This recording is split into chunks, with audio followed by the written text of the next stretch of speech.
What's up, folks? Stu Myrick, ready for another night of Sports Guys Talking Wrestling. This week we're actually on the air because we made it through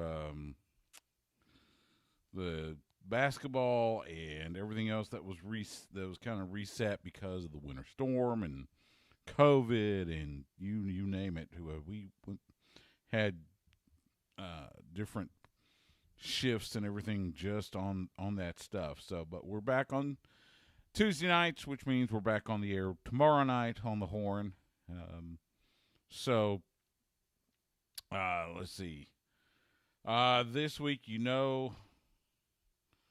will we'll recap AEW Revolution, including the end. You feel bad for him because I know that was supposed to be a big moment. Nose itching. But it turned out to be a little bit of a dud. Quite a bit of a dud, actually. So, and I don't know much about pyro and, the people that do those things. I don't know how much you can test, how much you can, because I've heard like they had, there was a rumor that they had tested it earlier in the day and it worked. So maybe what they put out there was a dud or what have you. Whatever. The fact of the matter is it was sad. It was a little comical because you had Eddie Kingston and John Moxley trying to sell, this, quote, gigantic explosion that didn't happen in the middle of the ring. And afterwards you heard Tony Khan during the media scrum, post-event media scrum, they were painting it as if, Kenny Omega can wrestle, but he can't belt the Bomb Worth, and you can fill in the blanks. And that's what John Moxley basically told the crowd there at Daly's Place after the event went off the air. So, stuff like that happens. It's funny. It's sad that it takes away from the match because the match was actually quite good. I say that the match was good. The interference seemed a little convoluted, and it seemed a little like they didn't really know I don't know if Gallows and Anderson knew what they were supposed to do. It just, I don't know. They were vamping. You could tell there was like a stall there for something. So I don't know. The card overall was fine. It was good. It was a good show. Didn't have any titles change hands. Of course, we saw two debuts. Saw All Ego Ethan Page debut during the Face of the Revolution ladder match. It was good to see him. Congratulations, Scorpio Sky, on winning that. And then we saw the big reveal, which happened to be Christian Cage, a.k.a. Christian, which I think that one was a little bit of a surprise because I think a lot of people thought he was under contract with WWE. So apparently he's not. And so, hey, And in fact, apparently what happened was, so he comes out for the Royal Rumble, has that great showing. They have, the week after there, the moment there, and everybody thought, okay, they're going to bring him in and, it'll be a nice little run. Well, that never happened. And so it was one of those things that I think Christian called Tony Khan, said, hey, how about if I come and wrestle for you in AEW? And Tony was like, hey, I'd love for you to come and wrestle for me in AEW. And they put pen to paper, and there you go. So now Christian Cage. I wonder how many people, figured out when the music started that was his old TNA music. And in fact, even started with the countdown like his old TNA entrance video did. I mean, as soon as I saw that and I heard those first few bars, it was like, okay, this is Christian. All right, this will be interesting. So now you've got Christian, you got Paul White, formerly known as Big Show. I know there's going to be the thought of AEW is going to go down the same road that TNA did, and it's going to catch them. And I'll be honest, there's a bit of concern. Now it's a little bit of concern.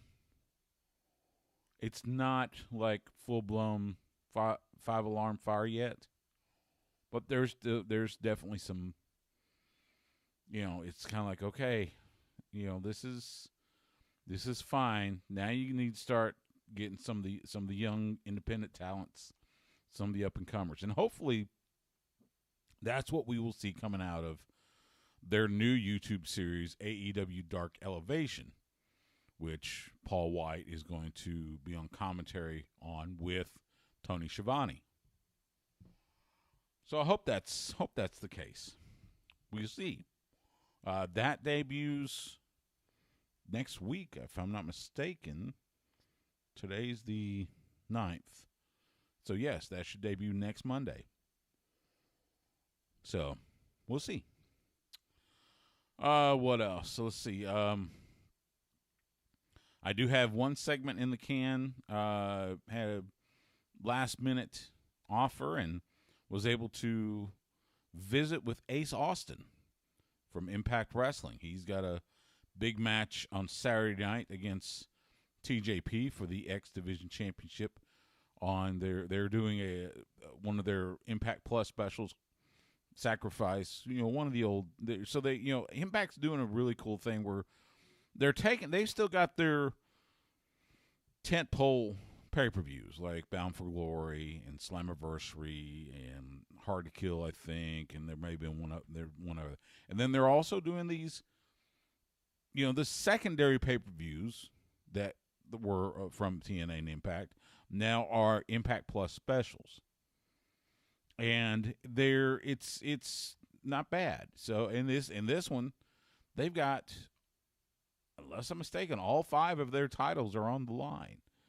So 5 championship matches. So it should be cool. Anyway, that segment's in the can, so you'll hear that tomorrow night on the Horn.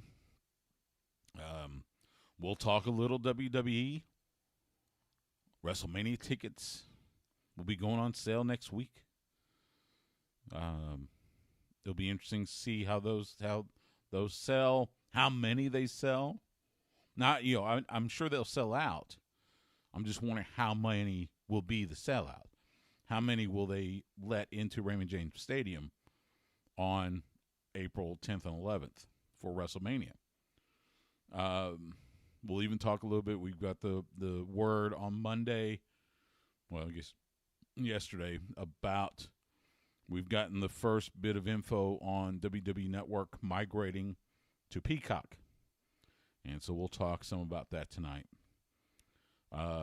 We might even hit a couple things from Raw.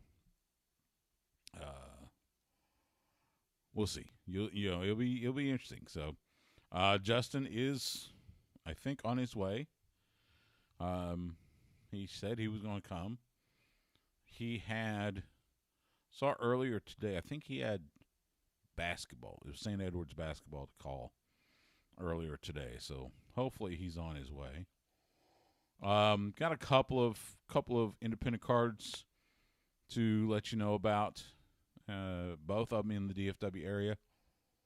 So, but yeah, let's a little bit of independent wrestling. It'll be this is going to be interesting because those of you outside the United States or outside of Texas, you may have heard that our governor has lifted most of the restrictions, most of the COVID-19 restrictions, including the mask mandate. Mask mandate ends tomorrow. Now, most of the cities in Texas are saying, look, we're going to stay with masks. Most of the businesses, at least here in the Austin area, are saying, look, you're still going to have to wear a mask if you want to come in here, whether it's, H-E-B or, grocery stores, restaurants, what have you. And here comes. Get away from there. It's going to blow. It's going to blow. Dude, get away from that mic. Don't mess with the mic, man. Oh, Justin, how are you, man? I guess better than some people are doing today. I'm glad you were going to cover me. You're going to be my Eddie Kingston, so I would have sold it.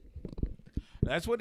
That was something, and we'll talk about it here in just a bit. But that was something I was listening to Brian Alvarez and Mike Sempervive earlier today, or yesterday, excuse me, from Wrestling Observer Live, and the question was brought up. Well, Eddie goes in there. He didn't, at the time. Now let's look at this, because when the timer started, when you saw that 1 minute timer, we didn't know that the explosion wasn't going to be that great. So as far as we knew, so you see Kingston run in. He's trying to pull Moxley out. He's realized that's not going to happen. So he puts his body over him, covers his head. His eyes are down. So he doesn't see what happens. All he does is hear it. And an explosion is an explosion. Yeah. So in his mind, he's probably thinking, okay, the explosion, so now I got to sell this. And that's a lot of people were talking about that. And it's like, well, what do you expect Eddie to do? Eddie is like one of the Simon Miller had this thing about, does Eddie Kingston believe it's real or not? In certain moments. Yeah. Eddie is one of those that he will sell it no matter what. And especially if he doesn't see what happened, he just hears the boom. He's thinking, okay, here it is. I got to cover. Now, the rest of the world saw, But again, what do you expect from Eddie? It was kind of funny to try to hear what the commentary team, how they tried to frame it. Mm. So, but anyway, it's a tech mishap. It's not good. Well, I tell you what, let's start the show and let's get into this, because we'll discuss all of that and more in the first segment, as well as our recap of a otherwise bombastic AEW Revolution. You ready? Mm-hmm.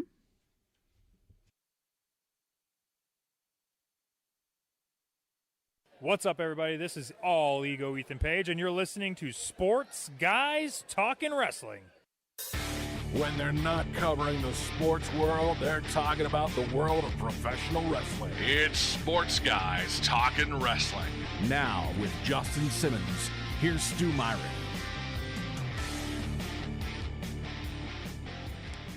It is Sports Guys Talking Wrestling, back on the horn, finally, after a few weeks of Texas Longhorn basketball and baseball being shuffled about because of the pandemic and because of winter weather. Stu Myrick with my tag team partner, Justin the Smash Simmons. How's it going, Stu? I was surprised no think intro. I was going to say, I expected, I think this will be an explosive, version or edition, excuse me. I see. You're already leading this episode off with a bang. Yes. I think it'll be quite bombastic. How far can we take the puns? It could be a rather explosive night if you really let it go. Did you ever see the Yo Henry pun off that they used to do a long time ago here in Austin? I can't say that I ever have. Apparently, I mean, I never was there live, But I bet it was a blast. Allegedly it was,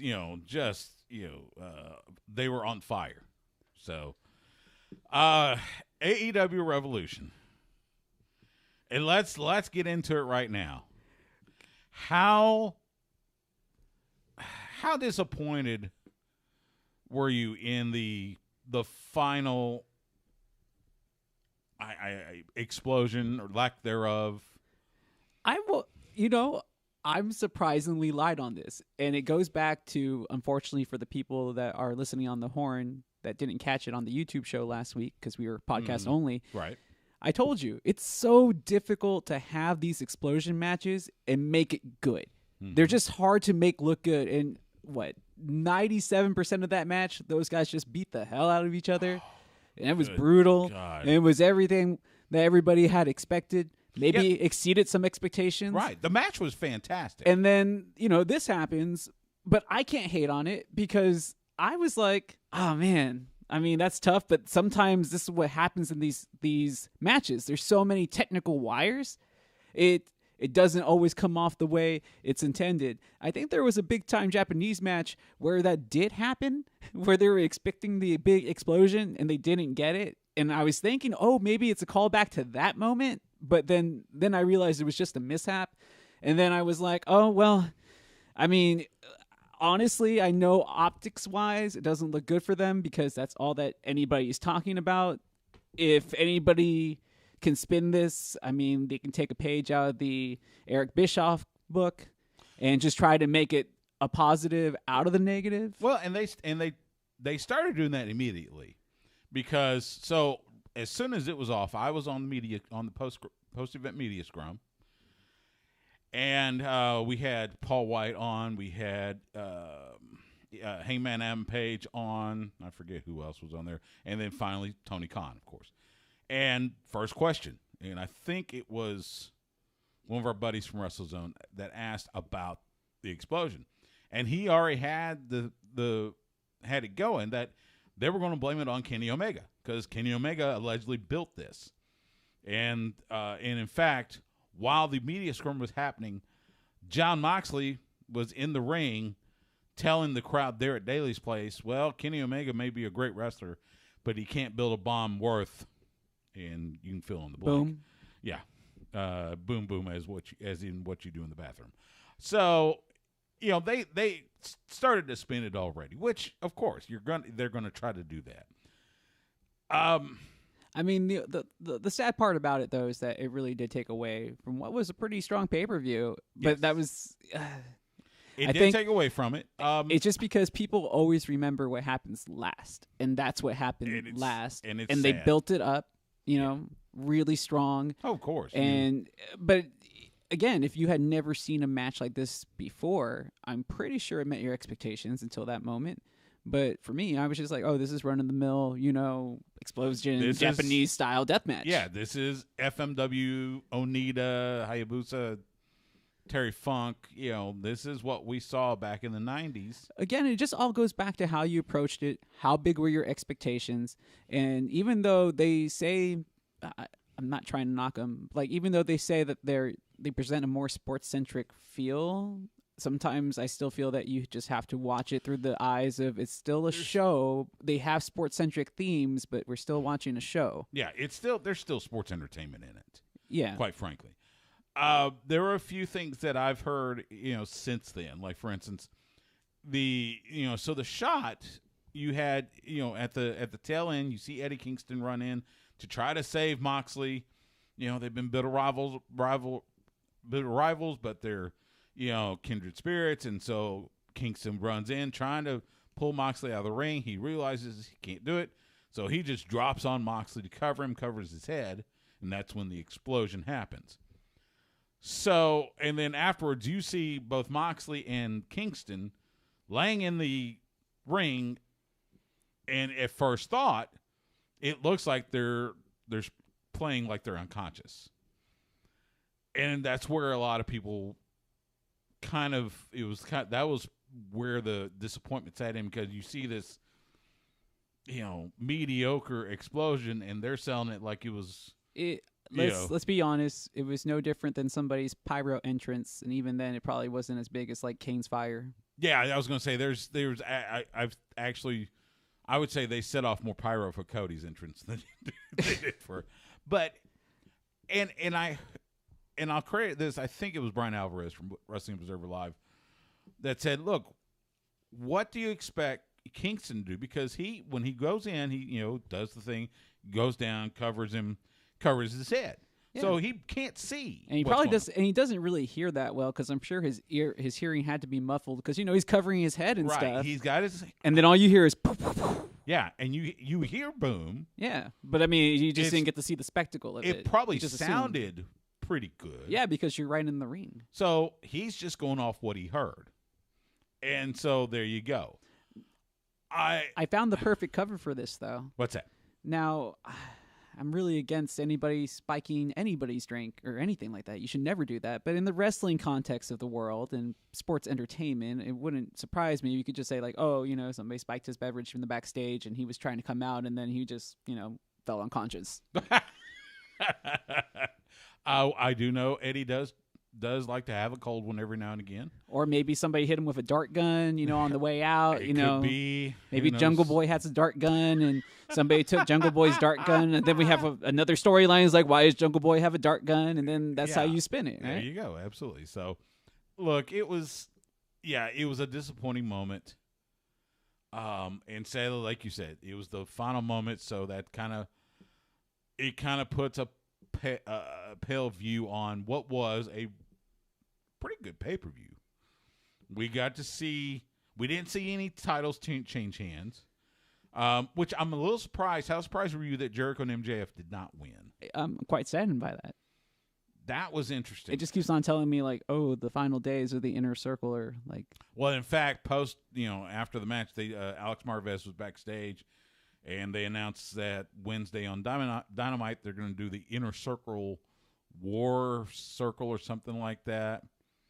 And Jericho says something to the effect of changes need to be made, and MJF repeats it, looking at Jericho, which seems to indicate that Jericho's days in the Inner Circle are numbered.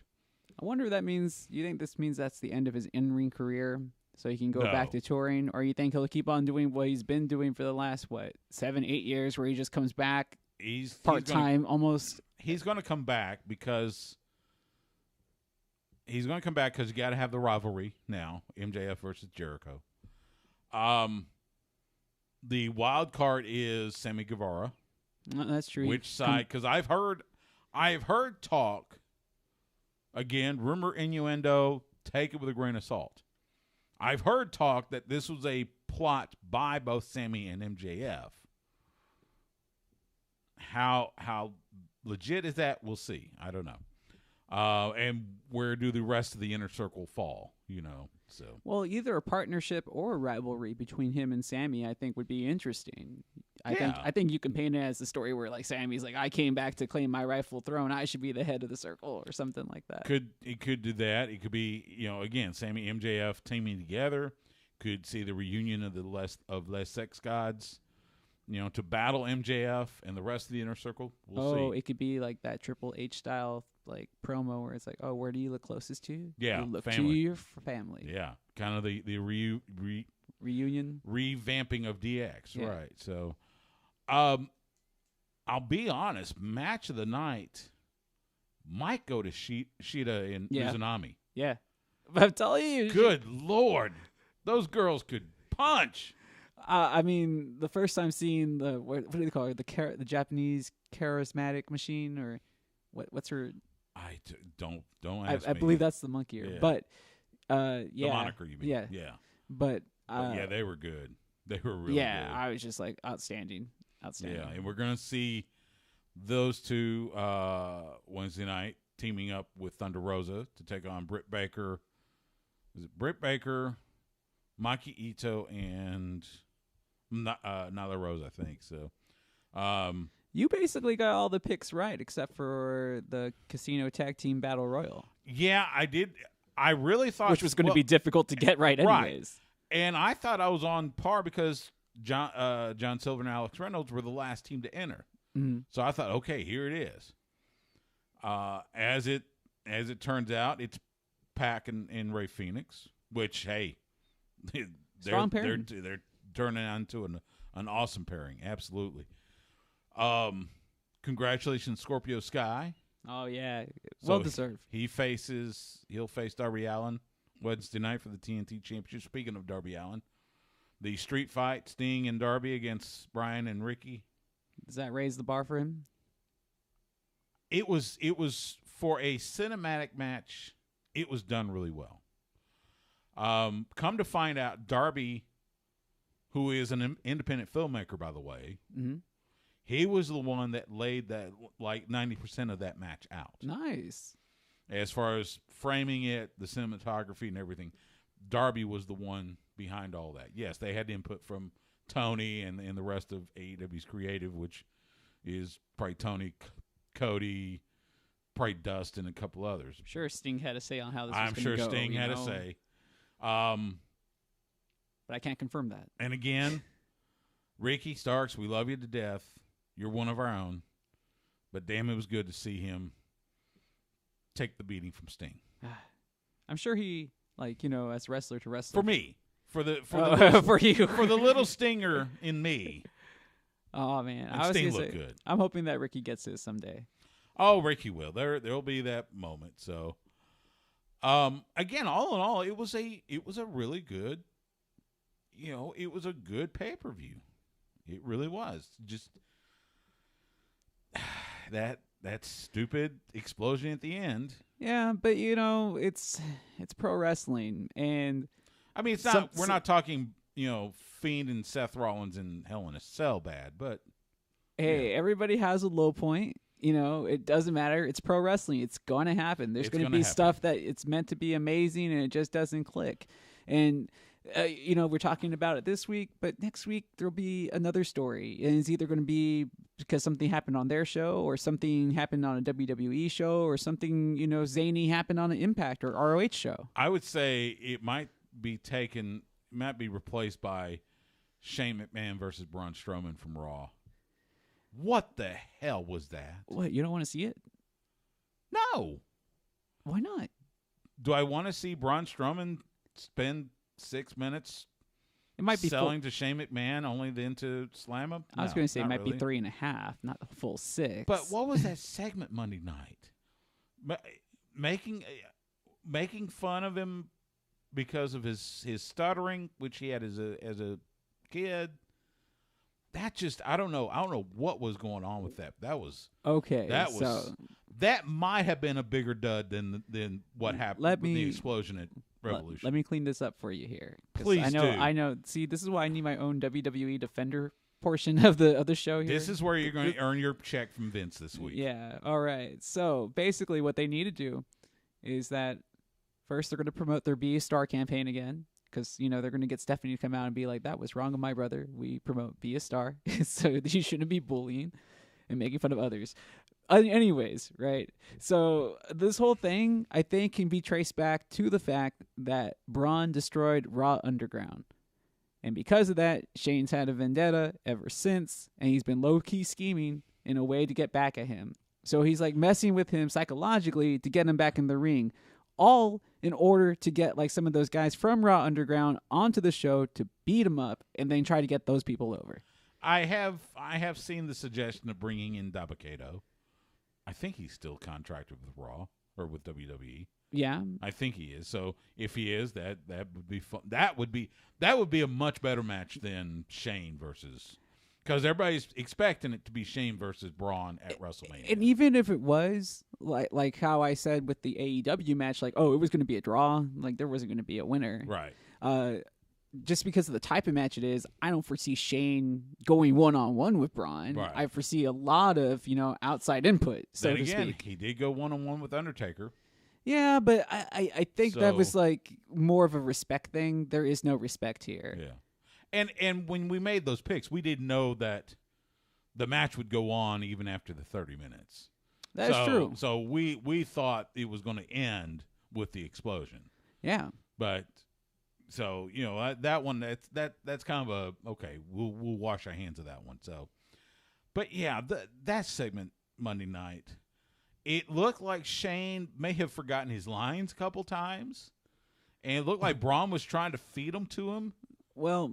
I hate to say it, Braun looked a little stiff as he was going through his promo. So something kind of tells me that he was either... That may be too. I think maybe they switched things up at the very last instant, and they were just going with whatever they had at that point. It is WWE after all, so it may have gotten rewritten 10 minutes before they went in the ring. But just like there's been a mishap on AEW, I'm going to give them both the same leeway. It's look, am I going to point it out that it didn't look good that night that it happened? Yes, but you know what? The show will move on. The show will continue, and I want to see what direction they take these things in. I'm going to allow them to try to smooth it out, And see, so that indicates that you are in on You're for this. See, I don't even want to see them together. Put Braun up against, put him against Omos for all I care. But not Shane. Don't put Shane in the ring again. But I just don't think that's going to be the end product anyways. So I hope not. I'm just thinking that he is a I was going to say a convertible ride for, but I was looking for a better metaphor. Transition? I think he's just like a vehicle Okay. in order to get another wrestler over or to introduce another wrestler into the universe. In that case, seems like a long drive for a drink of water. But hey, Hey, maybe. we got 2 pay-per-views to get through, or at least 1.5 essentially, because we have to get through Fastlane to which is in the way. which is has a yellow flag because it's our stop It's always in the way. as we get to WrestleMania. Well, and that's a let's- lot of time to fill. A lot of time. It's 5 weeks. Yeah, that's You got 5 weeks between now and WrestleMania. I know, and those are 3-hour Raws, and it's going Which, to be. that was the other thing. That's the other thing I want to point out. Another glaring sign that while we'll never see Raw, go to 2 hours, it so needs to go to 2 hours. I would say they spent at least a third of the show flashing back to what had happened 10 minutes earlier, 20 minutes earlier. It was flashback after I would say every segment started with a flashback to something that night. Now, look, we're used to it being in radio. We're used to repeating ourselves because radio is more of a fluid audience. Some people tune in for 4 hours, some people tune in for 2, whatever. So, yeah, there's some repeating but a 3-hour Raw, most people are going to sit and watch Raw for 3 hours. I don't agree with that. You don't think? Well, they actually, no, you're right. And you're right. They don't because you always see the ratings dip. Yeah, and second, it's, third. and it's but they geared don't towards- gain different hour. It doesn't seem like they gain different viewers later in the night. No, but I think when people pop in and pop out, it's just like a nice recap for those people, and that's just how people view Raw. I don't think people sit through all 3 hours all at once, and if they do, they kind of just fast forward to what they want to see. I very rarely do I think Nobody watches it live, in other words. I don't think so anymore, and the new generation rarely catches anything live, including live sporting events. Right, I get So that. the whole medium in the game that we're used to is changing, obviously. But when it comes to that, I'm just like, okay, I understand what they're trying to do. They're usually on the forefront of the new technology and the new way of broadcasting things. And while it's annoying, it does work for people that just kind of check in and check out in 5-minute, 10-minute increments and see if they want to continue watching the show or they're going to just put off for the night and go watch the highlights the next day.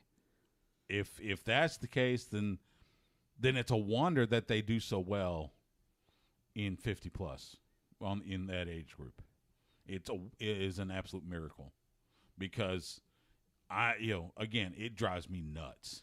I think for people that have been watching the product a long time, it's just like something akin to the NFL. It changes over time. Not everybody likes the changes. Don't even know what a catch is half the time. Don't even know what pass interference is anymore sometimes. Can't touch the quarterback. But guess what? Still watch it. Guess what? Cowboys suck. Guess what? Still watch it. Yeah. It doesn't matter. And that's just how the WWE is. It's such an institution now. It can be horrendously bad. It might not be what you like, but guess what? It's still going to watch The it. core audience will still watch it. I get it. It's just it's such bad TV to me. Again, personal opinion. It wasn't exactly Personal opinion. It wasn't exactly Shakespeare-esque even in 1999 when it I'm was not at its talking peak. about, but see, that's the thing. I'm not talking about story. This has nothing to do with the storylines. This has to do with so going into the third hour, they practically showed the entire Lashley Miz rematch Yeah, from the first hour. I know That was horrible, I agree with you on that. and that's what I'm saying. Whenever they would come back from commercial, it was a flashback to something that happened 5 minutes earlier, 10 minutes earlier. They spent so much time flashing back. And all that, you take that time along with all the non-wrestling time. I mean, it amazes me, quite frankly, how little wrestling happens on a 3-hour show on Monday nights. It's always been more about variety than it had been about wrestling. I mean, you go back to again, days of... this has nothing to do with the style. This is simply just give me some wrestling. I know, but even like Primetime Wrestling was a talk show that just happened to interject matches in between. They put more wrestling on than Raw does. I know, but Vince has never ever wanted a wrestling show. He's wanted an entertainment show that goes around wrestling. And that's why I've said forever and ever, just take wrestling out of your name then. Don't call yourself World Wrestling Entertainment anymore. Start running credits at the end. Like cast credits. Oh. If you don't want to be a wrestling show, don't be a wrestling show. But they still have wrestling. That's their core audience. That's what I'm saying. If he does not want to be a wrestling show, don't be a wrestling show. Be an entertainment show. But do like every other entertainment show and show credits and treat the wrestlers as actors, and there you go. I think that's a little harsh. I mean, it's no different than what the competition puts on. They do the same stuff. What competition? I mean, you talking about AEW? I mean, all the competition, Impact, ROH, everybody. Just about everybody else starts with matches. They don't start with a 10, 15-minute promo in the ring. I understand that, but all of them have storyline elements. I'm not okay. We'll talk about this off air because I think you and I we're missing each other. I'm not talking about I'm talking about simple putting a show together to put on television. AEW, Impact, Ring of Honor, MLW do it completely different than what WWE does. WWE, it's, like you said, more entertainment. So that's what get all the callbacks, all the promo time, all that stuff. All these other companies, it's wrestling. And maybe the because I'm an older fan, maybe that doesn't speak to the younger fan. I don't know. I just know it doesn't speak to me. It drives me nuts. I mean, while I appreciate good technical skill in ring work and such, I understand that it's a personality-driven business. There's a ton of big people. There's a ton of people. You can still do it with about half the promo time. I understand that too, but they feel like they have an antiquated way of doing things as well, and they believe that more promo time will equal somebody that can sell a better product if they're good at it. But the only way to get good at it is to continue to do it, and they just don't work on it enough. Sure. It still doesn't. I still don't like it. So we're going to take a quick time out. When we come back, Impact Wrestling has a special on Impact Plus this weekend called Sacrifice, and we will hear from Ace Austin coming up next on Sports Guys Talking Wrestling on the Horn. We will actually not hear from Ace Austin because that interview is already in the can. But it was good to talk to him. Yeah. He's big in skateboarding. He loves skateboarding. So when I told him I used to cover X Games, he was kind of impressed. That's cool. And we've seen each other at different cards. Mm-hmm. In fact, he's supposed to be in Fort Worth for the Independent Wrestling Expo this weekend. Oh, okay. So he's been flying out, right? Yeah, he's doing a lot of Impact lets their guys do independent. And AEW lets them do, to a small extent. Yeah. So, but yeah, it was good to talk to him. A lot of fun.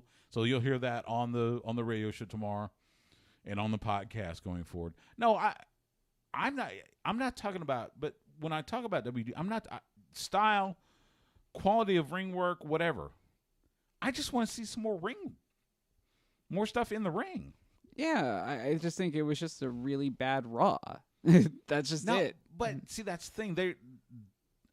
Last night, I don't know. I've noticed it the last several weeks. Now, it may be that it has gotten more in the last several weeks, but it just seems like every time you turn around, they're, earlier in the show, and they run a clip. Mm. And it's like, guys, I'm not watching SportsCenter. You don't have to show me highlights. I just saw this. And again, it could be the makeup of a WWE audience versus the makeup of a real wrestling audience. I don't know. I kind of feel that they've always done that, though. It's just even more pronounced when they don't have really anything interesting to really try to build towards. See, and that's the other sad thing. Again, we just mentioned you are less than 5 weeks away from your signature flagship special, WrestleMania. You're 5 weeks away, and we're getting this. And I understand, and we've noticed, but now last year was an anomaly, and I get that.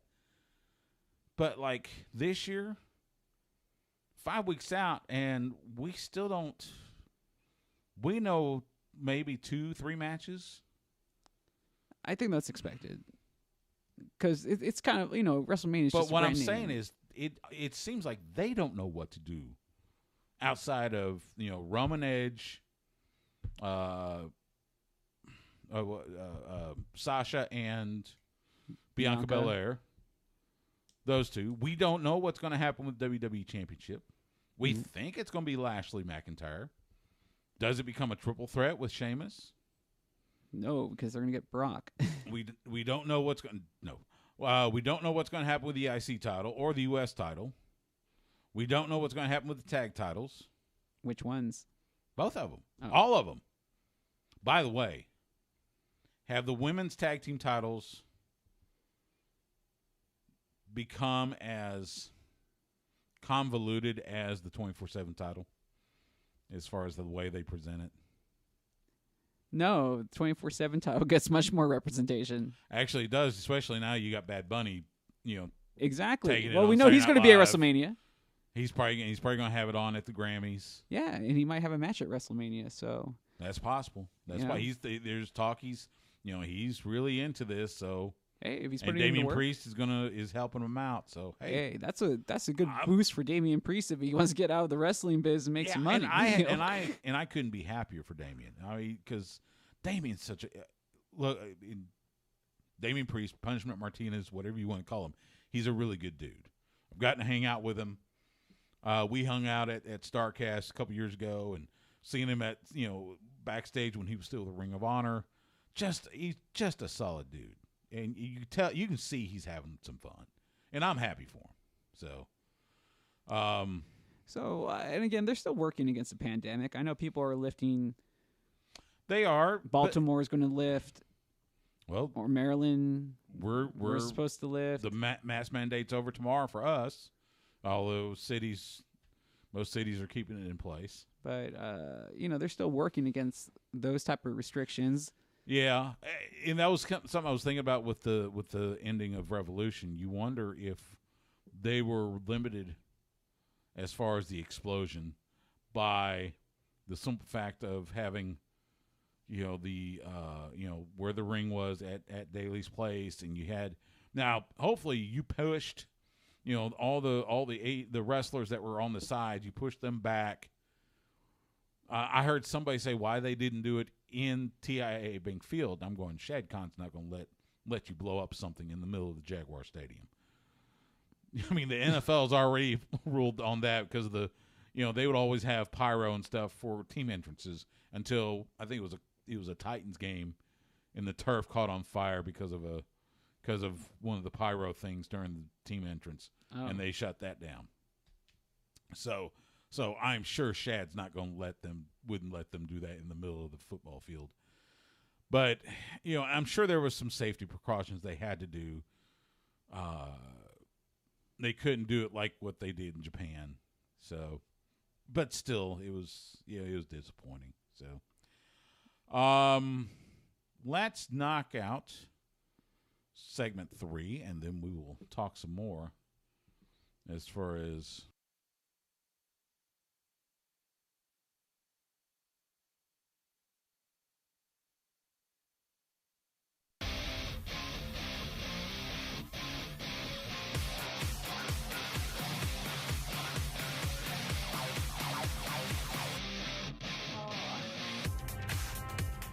This is WWE superstar Charlotte Flair, and you're listening to Sports Guys Talking Wrestling. Remember, if you're going to do it with Flair. Woo!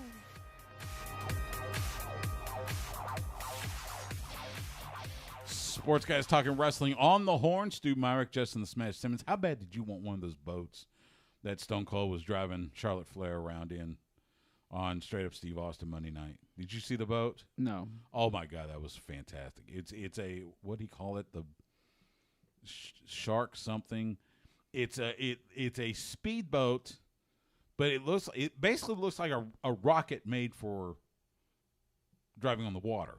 Interesting. And it was painted up like a shark, and it has a cockpit like in a plane. Mm-hmm. And you strap in. You have the harnesses like in a plane, but you're moving in the water. And it would go a little bit under the water and jump. I mean, it was fantastic.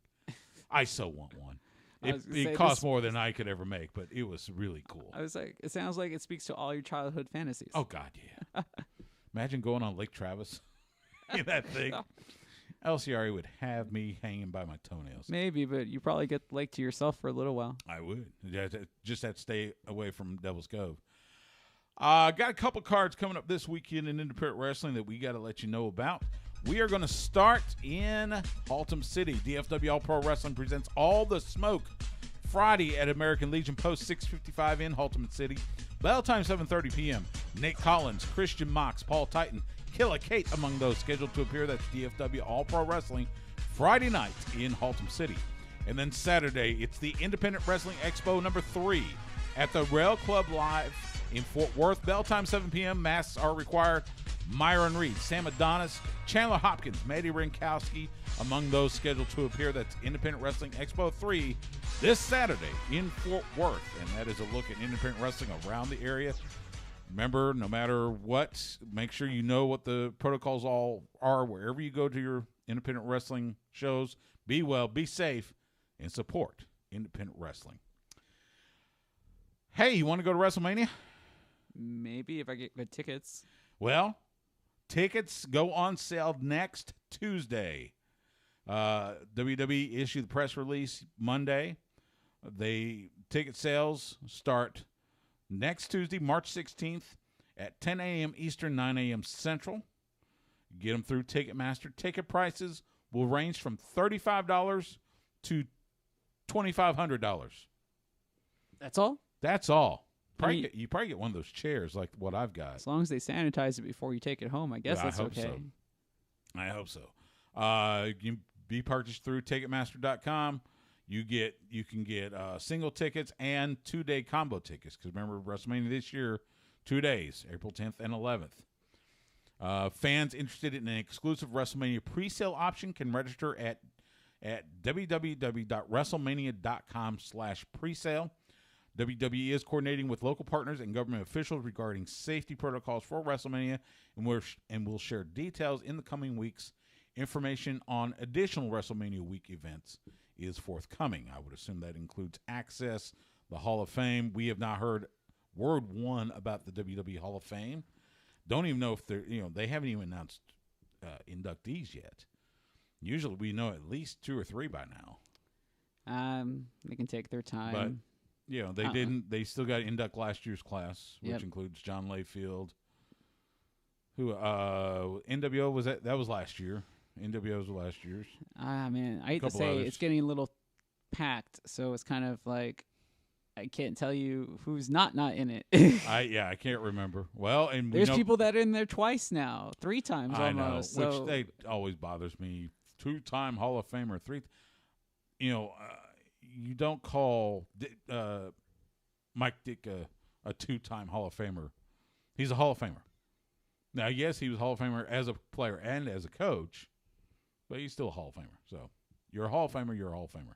By the way, I read the Professional Wrestling Hall of Fame in Wichita Falls. The building where it's housed has some leak damage and such, so they are closed for the time being while they get those repaired. They are hoping to open up again soon. We did get some information as well on WWE Network launching on Peacock. The launch will start March 18th, so that is a week from Thursday. Is that right? 8/7/15. Yeah, I think it's a week from Thursday. it's the day after St. Patrick's Day. It is. It is. I'm not looking forward to this at all. Fastlane will be on there. WrestleMania, of course, will be on there. According to the press release, WWE will have a dedicated page on Peacock where fans can browse and access every pay-per-view event in the last calendar year, current or most recent season episodes of WWE Original Series, Broken Skull Sessions, Chronicle, Icons, NXT, replays of Raw and SmackDown, and then they say they will continually add WWE Network content to the library, making the entire WWE Network archive, including every WWE, WCW, and ECW pay-per-view event in history, available to stream on demand before SummerSlam. The current WWE Network app will go away on April 4th. In the U.S. In the U.S., yes. By the way, this is in the United States, so if you are listening to us outside the United States, this does not apply to you. WWE Network will be available on Peacock Premium for $4.99 a month. That's with ads. They also have the premium without ads for $9.99. Premium Plus or something. Yeah, I think something like that. And if it's no additional cost if you have Xfinity X1 and Flex customers and Cox Contour customers. So if you're one of those. I have heard a couple of knocks on it that it's not going to have the same search function as the WWE Network currently has. It will also not have the match markers for the different pay-per-views. So you won't be able to go down and you go to say Royal Rumble and you won't be able to go to Roman versus who did he wrestle? I forget. Anyway, it doesn't matter. You'll have to fast forward until you see it. So oh, just like the good old days, huh? It does seem like it will. If you have an account with WWE Network, it will not migrate. So you will have to, if you don't already have one, you will need to create an account and subscribe to Peacock to get that. Oh, okay. Which is why after Fastlane, I'll cancel my network subscription, which I've had since day one. They haven't offered you the transfer the Peacock. I already have Peacock. Oh, so, okay. Yeah. Yeah, they were offering some sort of deal. They were. It was because I haven't transferred over yet. I just assumed that it was just going to morph over to Peacock. It was for $2.99 for the next 4 months. Yeah, it was some really good deal where I was like, hey, that's great because I watch Premier League, so I didn't want to give Peacock because I didn't want to give them extra money, but since I was already paying for WWE Network, I'm fine with it now, I guess, in a really roundabout way. Or maybe I'll just cancel everything after SummerSlam and then pick it back up before WrestleMania. That's what I used to do. Well, that's the thing. We'll see what happens. We'll see what happens when that gets close to see how it looks. So, but anyway, get ready for WWE Network to launch on Peacock starting March 18th. And that'll do it for this week, Sports Guys Talking Wrestling. You can follow Justin Smash Simmons on Twitter, Instagram, and Twitch at The Smash Simmons. You can follow me on Twitter and Instagram at Stu Myrick. That's STEW MYRICK. You can follow the show on Twitter at SGTWATX. You can find us on Facebook and Instagram at Sports Guys Talking Wrestling. You can hear us Wednesday nights on the flagship station for the Texas Longhorns and your radio home in Austin for the Dallas Cowboys. We are The Horn. Catch us on Wednesday nights at 8 p.m. Central. You can also catch us on YouTube Live Tuesdays at 7:30 p.m. Central. Or you can catch us anytime on demand by going to hornfm.com, click on the On Air tab, or subscribe to us on your favorite podcast provider. Make sure you rate and review us while you're there. Big thanks to Ace Austin for joining us, and our thanks to you for giving us a little bit of your time tonight. For Justin, I'm Stu. We will see you at the matches.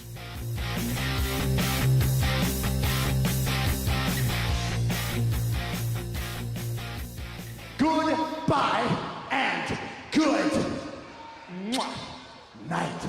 Bang! And there we go. So, what else? What else we didn't include in the show? Me, honestly, nothing really important. Ring of Honor's got their pay-per-view coming up. I think we will probably hear from somebody from Ring of Honor either next week or week after for their 19th anniversary pay-per-view. I did see that AEW is bringing in Jay Lethal for a seminar. Nice. I think it's in April 10th, I think. If that all goes through as transpired, as planned out, that'd be awesome. I know. Ray Campos, the owner of AEW, he's been talking about that for a while. And so, he had some great guests slated before the pandemic. So I think some of those guests we're gonna start seeing them now that things are starting to lighten up a little bit. So it looks like the first one will be Jay Lethal, the franchise of Ring of Honor. Yeah. So, I mean, he was really a big part of two companies. He was, of course, he had a really good run in TNA. as well. But I think he's going to be remembered most for his run in Ring of Honor. I think he 2-time, 3-time world champion. Held the world title and the TV title simultaneously for so long. Yeah, I was just going to say he's held everything. Tag titles, So it's tough for me to even recall sometimes. Tag champs with Jonathan Gresham, part of the foundation. So, yeah, I may see if I can make my way over there and chat with Jay. You can It's been take a while. seminar, I'll probably just take a few chat with him. bumps. No, I'm not going to take any bumps. No bumps. Hey, totally did it. Yeah, Tully's used to doing it. I don't think so anymore, but He's no, not me. oh, you were in the I'll stay behind the microphone. you were in the service. I think you can probably take a couple of I bumps. was a Russian translator. But We still had- stay hidden. You still had to go through basic training. Yeah. That It was no involved kiddie walk. taking bumps. I had a low crawl Yeah, and hike Didn't for, you have to joust against each other? I think we did bayonet training for like a couple hours. But it was Tell me what my tax money is paying for here. At least back in 1987. Your tax money would have probably gone to my Russian education. So more than anything. I mean, a year of intense Russian language. But I want to know if you know how to Education. fight, like with the joust, and they made you wear the helmets and stuff. I had a helmet. On when I was stationed in Hawaii with the 25th. But again, the guys that were, guys in my ilk, our job was to stay hidden. Because, I was on a team of 4 people. Typical infantry squad at 10 and 11. So we're going to be a little outnumbered. Not to mention we're carrying stuff that people shouldn't see. So it was, let's put it this way. Our basic instruction, if we were going to be overrun, was to burn everything and run. Wow, crazy. Yeah. That's not classified information you just shared, right? That's No. just standard procedure. I can't tell you what we would burn. Yeah, That's classified. But, yeah, burn it and run. crazy. Yeah. So,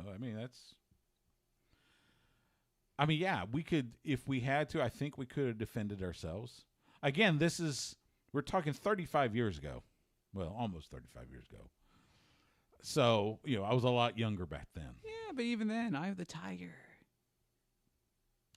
Yeah, that whole thing, it fades Eye of after the 30 plus. Tiger. It fades after Still. 30 years. Oh, I'm sure if you're in a life and death situation, you could bring it out if you needed to. Oh, I can shoot a weapon, of course. No, I think if you had to judo toss this person with your hand-to-hand combat training, you might get it done. We didn't learn judo. Well, I don't know what they called it. We did at the learn time. how to knock somebody silly with the butt of a rifle. Yeah, but you have no. I assume that they have to teach you hand-to-hand combat training. No, you have no hand-to-hand combat training. You're just always going to have a weapon. Use the butt of your weapon. That's what the bayonet training was for. Oh. Exactly. Or don't get so close that you have to do hand-to-hand. I will say this, military basic training is a world into itself. So one of the funniest things they would yell at us. You always talk about dying for your country. Don't give your life for your country. Make some poor schlep give his life for his. Oh, very, very straight to the point. And I cleaned that up. There was, some other language that we can't use. Yeah. But, it was, that was basically what we were told,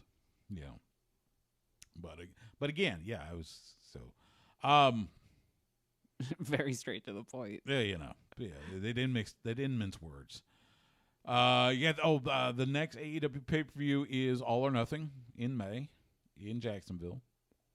By the way, they did announce that, so we will see the build. Which is their main pay-per-view? That's a good question. What's their Starrcade? It's either All or Nothing or All Out. Right? It has to be one of those two, right? Because All Out came out of All In, which is where the spark came that eventually became AEW. All or Nothing I think it goes back and forth between those two.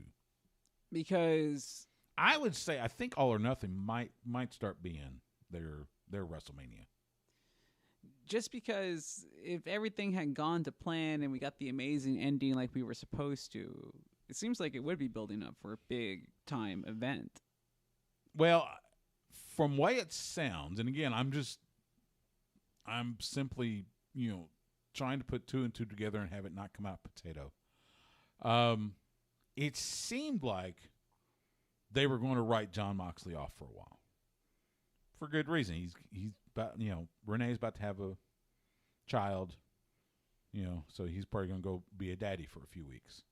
I don't know. He kept the U.S. title. So. He did keep the IWGP United States Championship. So, but again, he doesn't defend that as much as he is on AEW. But it seemed like AEW was at least going to write him off for a little while. I don't know what happens. We'll see what happens on Wednesday, on Dynamite. But I know we will hear from Christian Cage. Oh yeah, see, we didn't even talk about him. We didn't talk about the debuts. That's how much that the ending of the AEW overshadowed. show. Yeah. And what do you think of Christian coming out? It was fine. I mean, it fit the description. Hall of Fame worthy, hard worker. Yeah. So it fit the description. I mean, I couldn't think who else it could have been. I mean, it had to have been somebody that had at least a rather prominent run with WWE. Right. I knew it wasn't going to be like a multi-time ex-heavyweight champion or anything like that, but it was going to be somebody that held some titles. It was somebody that, at least had some name recognition in the industry. I just wasn't sure how much. But, I mean, Christian Cage? It was a little surprising because I think I was, like a lot of people, under the assumption that he was under contract with WWE for something. You would think. But apparently he wasn't. Well, I'm glad he was able to get his. I know a lot of people popped when they have the new version of his TNA theme. Yeah, it was his TNA music. And which, that was like, oh, we're going to see Christian Cage. Okay. Yeah, and I'm not sure how he fits into the world of AEW, but... And that's something... So tell me, you think back to, speaking of TNA, think back to those days of TNA when you had all these ex-WWE wrestlers. And this is something AEW's been accused of, bringing in the WWE, guys that are not contracted anymore. But that's what people wanted. That's what people on the online on the Twitter. That's what you guys say. You're like, oh, you should sign this person, and oh, the WWE should let him go so they can go to AEW. And I mean, it's still the same ex-WWE person, regardless of how they get there. So that will never, that part of the narrative will never change. That's true. They're always going to try to sign a big time wrestler with some name recognition in order to help try to convert fans over from the WWE product to their product. It's just good business. I'm just saying, you wonder if that's going to hurt them, because there is still some good talent left on the independent scene that need to be discovered, and hopefully that's where AEW Dark Elevation comes into play. We'll see some of that talent get signed. After kind of the way we saw, say, Ricky Starks and Eddie Kingston and those guys get signed after showing up on Dark. Yeah, look, there's good talent still around. There's always going to be some up-and-comer that's hungry, that wants a shot, that's looking to get their shot. The issue is that they're not TV ready most of the time. Right. Like, maybe they can go in the ring, but it even happened with AEW in their first few weeks. Like, they were running overtime. They weren't getting things done on time. They were still learning how to find the hard cam. Right. That's why you can't take talent just out of the independents, especially with this pandemic, and expect them to be national television. And we're talking national TV people. Like, this gets plugged on the NBA telecast. Yeah, this isn't something that you streaming on some channel. We're talking TNT. It's not on Access. It's not on the pop television or whatever. It's it's not. It's a prominent cable network. Yeah, in a primetime slot. And I know it's on a Tuesday night or Wednesday night, but still, it's a big time slot on a big time network that everybody pretty much has. Look, it's weeknight primetime. Yeah. It doesn't matter what night it is. Dustin talks about that a lot when he's talking about, training the kids that he's got at the Rhodes Wrestling Academy. He talks about training them, talking about thinking about TV and looking at and making sure they position themselves for cameras and such. So yeah, I mean, that's what you're trying to sell. yeah. You're selling a product. At the end of the day. By the way, did you notice the new addition? The new addition to our desk, our third co-host. Nice. You're gonna have him sign it for you. I might. I'm still the old school media. You don't get autographs. He says this, but he has tons of pictures with some autographs on them. I got pictures. Well, and they offered all. I don't ask for them. I have been offered. Bill Mercer offered that to me. Ross and Marshall offered it to me. So I've gotten offer, but never asked for them. But I might. Who knows? Maybe we'll get Dustin to sign it. Well, it's not like or a piece maybe of I get paper. a second one, have Dustin sign it. Maybe we do an auction for charity or something. So we'll see. All right, man. I think that's going to do it for this week's SGTW Live on YouTube. Thanks for joining us. Hope you have a great week. Again, this will go up. The show airs tomorrow night, 8 p.m. on the Horn, 104.9 AM, 1260. And it will also be on podcast. You'll hear the Ace Austin interview. And I think, that's usually it. But for now, for Justin, I'm Stu. Be well, be safe, and we'll see you at the matches.